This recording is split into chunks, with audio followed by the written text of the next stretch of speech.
저희가 준비한 7위입니다. 모르는 여성을 뒤쫓아가서 정신을 잃을 만큼 폭행한 이른바 부산 돌려차기 사건. 오늘 항소심 선고가 있었습니다.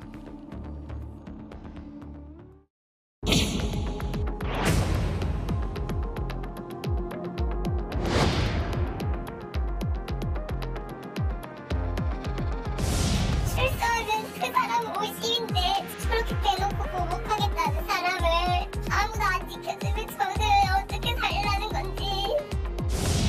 나가서 피해자를 찾아가서 죽여버리겠다, 더 때려주겠다. 저한테 2주 동안 그렇게 하루도 빠짐없이 얘기를 했고요. 피해자분의 신상을 이렇게 적어놓은 노트 같은 거를 보여주면서 나가면 난 여기 찾아갈 거다. 자기 부모님이 돌아가셔서 장례식에 자기가 나가게 된다면 그때 탈옥할 거라는 식으로 동선 파악부터 구체적이게 막 탈옥 계획도 세우고 했더라고요.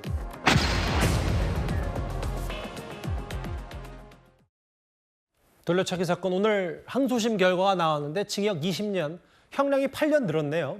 네, 강간 등 살인미수, 그러니까 성폭법상 강간 등 살인미수 혐의가 인정이 됐기 때문에 이 부분 8년 형이 늘어난 것으로 보이고요. 거기다가 이제 성범죄에 어떤 착수가 있었다 이런 부분까지 인정이 됐기 때문에 부가처분으로 신상정보 공개 명령 10년도 같이 내려졌습니다. 성범죄자 알림위에 확정이 된다고 하면 이 신상정보가 공개가 된다는 건데요. 예.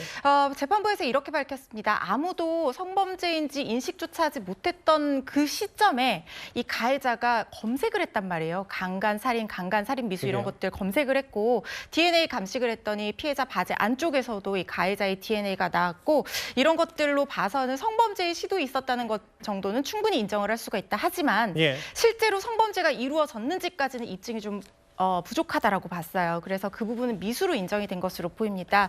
그래서 미수감경, 살인도 미수고 해서 미수감경이 한번 일어난 것으로 보이는데 최소 징역 20년, 왜냐하면 검찰 구형이 35년이 나왔거든요. 그래서 최소 징역 20년 이상, 그 이상까지도 선고될 수 있지 않았나 하는 생각이 들기는 했었는데요. 지금 최소 20년형으로 예상했던 딱 20년형이 나왔기 때문에 피해자 입장에서는 상당히 좀 아쉬운 부분이 있는 선고인 것 같습니다. 허 변호사님, 하나만 더요. 근데 이제 오늘 윤석열 대통령도 이 강력범죄 피고인 신상 공개를 좀 확대하라 이렇게 지시를 했는데 오늘 결과를 보면 앞에 화면을 좀 부탁드릴까요? 징역 20년을 선고하면서 10년간 신상정보 공개를 고지한다. 이것과 무슨 좀 차이점이 있는 겁니까? 그러니까 지금 이 신상공개 제도라는 것이 두 가지가 있습니다. 그러니까 수사 단계에서 신상공개를 어떤 일정한 요건 하에서 결정을 하느냐 마느냐 요걸 가지고 판단을 하는 것이 있고요.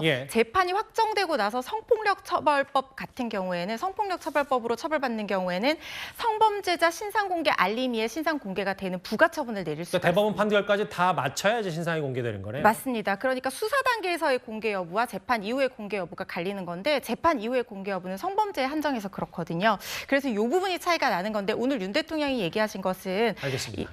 수사 단계에서의 어떤 공개도 좀 더 강화하라는 그런 취지로 보입니다. 이 돌려타기 남에 대해서, 이 사건에 대해서 신상 공개 요구는 계속해서 일각에서 제기가 되고 있습니다. 알겠습니다. 저희가 준비한 마지막 주제였습니다.